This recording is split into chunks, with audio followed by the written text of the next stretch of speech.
Hey, it's Greg with the Reality REI. Tip of the day coming to you from Laie Point over on the windward side of Oahu. It's actually kind of officially considered the North Shore, although it's not really on the North Shore because it's not facing north, but it's on the North Shore direction. It's on kind of like in the northeast corner of Oahu.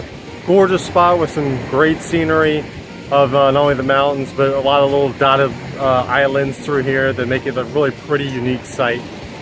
Here again, it's in the town of Laie, but the name of the park is Laie Point. Not a very big parking lot though, so keep that in mind if you're kind of doing some sightseeing. But a cool place just to kind of take a quick stop and you know, take a gander if you're traveling up the coast along from on the windward side of the island heading north. And the tip of the day is a question. I'm going to answer a question that I often get asked, which is if you're dealing with a seller and it's a rental property, how do you choose the closing date, especially when there's a tenant involved and you don't know when they're going to be going out, leaving the property?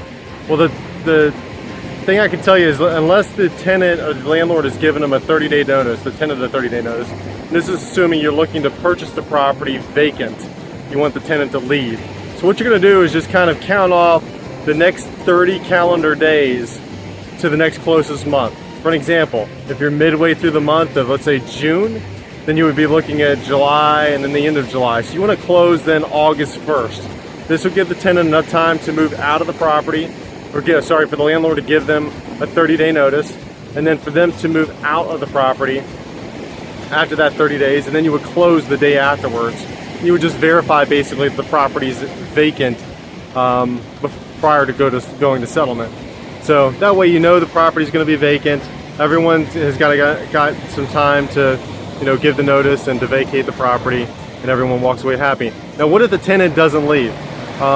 What you can do is you can write into, if you feel like you're not sure whether or not that tenant's going to leave, you can write something in your notice that the property closing can be extended upon tenant vacating property. You know, like say closing shall be extended and shall occur, you know, 1 day, 1 week, 2 weeks, whatever you feel comfortable with closing after tenant vacates property. Keep in mind, if you say it's the day afterwards, there's probably going to need to be some kind of notice, because what you don't want to have happen is a tenant leave, you know, you don't settle right away and there's some kind of, you know, dispute. So you may want to make it where the landlord has to give you like a 2-week written notice, you know, something along those lines, and then you can informally just make it the day after they move out. That way there's a little bit of protection for you.